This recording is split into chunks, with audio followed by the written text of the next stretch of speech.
আলু ভাজার একটা রেসিপি আমি শেয়ার করব আজকে। নমস্কার বন্ধুরা, সীমাস কিচেনে আপনাদের স্বাগত।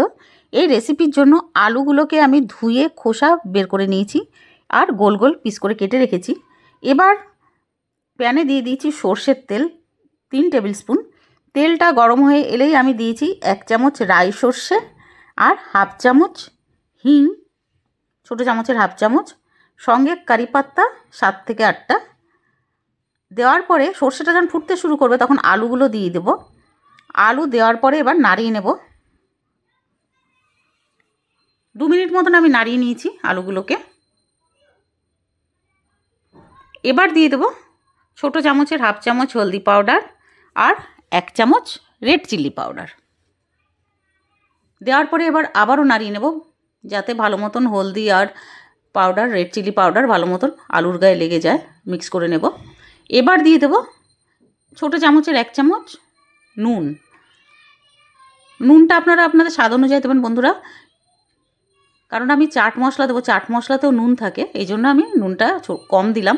এবার লিডটা 2 মিনিটের জন্য আমি লাগিয়ে দিয়েছিলাম। 2 মিনিট পরে লিডটা সরিয়ে আবার আমি আলুগুলোকে উল্টে দেব।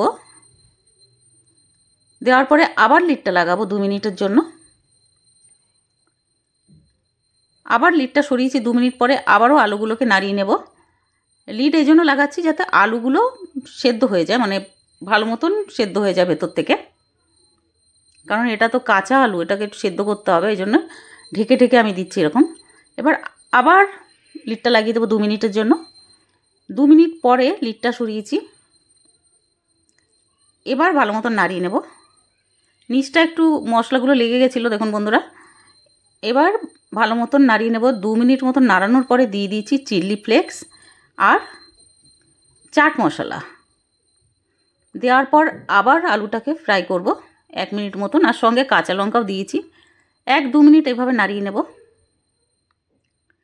নাড়ানোর পরে এবার দিয়ে দেবো ফ্রেশ ধনেপাতা। আলুগুলোকে আবার আমি 2 সাইড এভাবে উল্টে নিচ্ছি যাতে ভালো মতন ফ্রাই হয়ে যায়। ফ্রেশ ধনেপাতা দেওয়ার পর আবার নাড়িয়ে নেব। নাড়ানোর পরে এবার আবার লিডটা লাগিয়ে দেবো যাতে ধনেপাতার সুন্দর গন্ধটা আলুর মধ্যে থেকে যায়।